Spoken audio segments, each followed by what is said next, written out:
Hey, it's Dillon King with Homebuyer Louisiana again. Today I'm out here in Ascension Parish, so I'm actually in Donaldsonville. This homeowner inherited this house a little over a decade ago.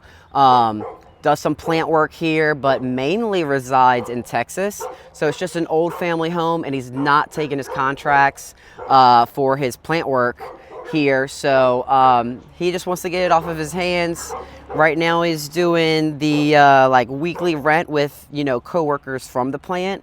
But like I said, he's just not traveling in as much for the upkeep of this property to make sense for him. So he went to our website, homebuyerlouisiana.com. He filled out that form, let us know about his property, told us how to get in touch with him, and here I am inspecting it because he knows that we buy houses fast and we buy them for cash.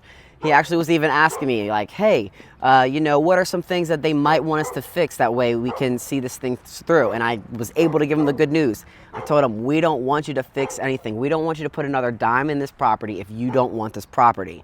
So contact us, homebuyerlouisiana.com. Fill out that form. Let me come out, see what you got going on, and let us take that property off your hands quickly and for cash in your pocket.